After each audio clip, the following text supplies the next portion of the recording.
Depuis 2011, l'Agence locale de l'énergie et du climat située à Golbey propose des programmes d'aide financière. L'objectif est d'aider les propriétaires en situation de précarité énergétique à entreprendre des travaux de rénovation. Mais l'ALEC, en quoi ça consiste vraiment ? En fait, l'ALEC, c'est le guichet unique pour le territoire de l'agglomération d'Épinal, pour lequel le particulier peut obtenir des conseils ou un accompagnement pour les projets de travaux d'économie d'énergie qu'il peut avoir dans son logement.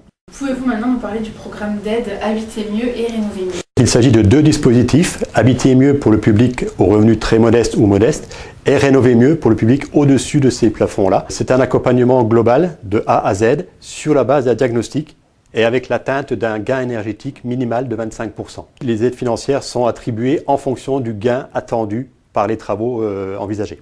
Depuis la naissance de ces aides, 18 particuliers se sont manifestés sur la commune de Capavenir-Vosges, dont Jocelyne, qui est en plein travaux d'isolation pour son logement.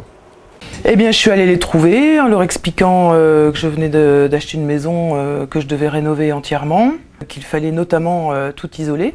Ensuite, ils m'ont expliqué les démarches, à savoir qu'il fallait un diagnostic énergétique dans un premier temps. Donc il y a tout un dossier qui a été constitué. Et ensuite, tout ce qui était possible en termes de subventions par rapport aux champs et aux bouquets de travaux qu'on réalisait. Donc changer toutes les fenêtres, les portes, toutes les ouvertures extérieures. Et ensuite d'isoler les combles, puisque c'était un grenier où il n'y avait absolument aucune isolation. Mais outre la subvention, je pense que ce qui est intéressant également avec cette structure, c'est l'accompagnement qu'on peut avoir. Une belle initiative au service de la lutte contre la précarité énergétique. L'ALEC est ouverte du lundi au vendredi sur rendez-vous.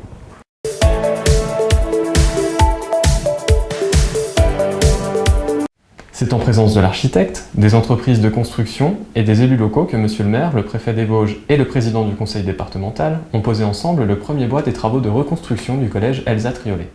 Ce collège sera exemplaire d'un point de vue environnemental, tant par le respect des circuits courts en termes d'approvisionnement que par des normes thermiques supérieures de 30% aux normes RT 2012.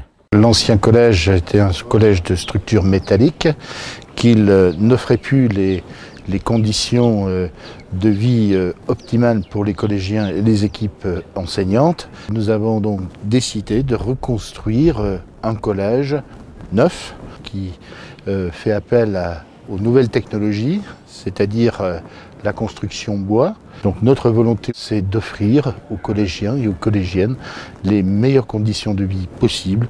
De nombreux collégiens étaient présents pour assister en avant-première à la présentation de leur futur collège. Très optimistes à l'idée de ce projet. Je pense que c'est une bonne construction pour ce collège, pour cette ville. Il va être pas mal aménagé.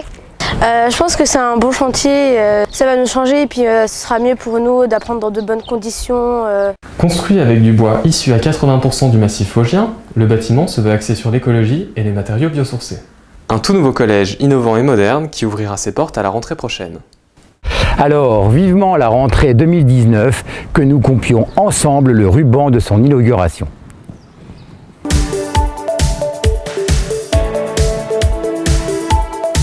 Un air de redoux a flotté dans l'air avec les Changolos, où des dizaines de petits bateaux réalisés en matériaux recyclables ont navigué sur le bassin installé à cet effet sous le haut vent du Coigneau. À l'origine, les Changolos viennent d'un patois qui veut dire les champs qui coulent. On demande aux enfants de fabriquer des bateaux avec toutes sortes de récupérations, telles que des bottes de fromage, des bouchons, etc. Et ils viennent les présenter autour d'un bassin. Un jury est là pour les noter et ils sont tous récompensés. Alors cette année, 79 participants, c'est de mieux en mieux, ça leur monte tous les ans. Je pense que c'est une manifestation que les enfants apprécient. Entre tradition et originalité, les petits matelots étaient au rendez-vous de cette manifestation phare de la ville, à l'image de Louis, qui y a participé pour la 4e année consécutive. Au début, on voulait faire un dirigeable, mais comme on trouvait pas de ballon de baudruche, on est parti sur autre chose. À l'école, je lisais des Jules Verne, alors du coup, comme j'ai vu le livre où il y avait le Nautilus, ça m'a donné l'idée. L'année prochaine, on me reverra sûrement. Des Changolos qui ont marqué l'arrivée du printemps et le début de la série de manifestations de la saison organisée par la ville. On se retrouve chaque premier lundi du mois pour d'autres reportages et d'autres sujets qui font l'actualité de votre ville. À bientôt!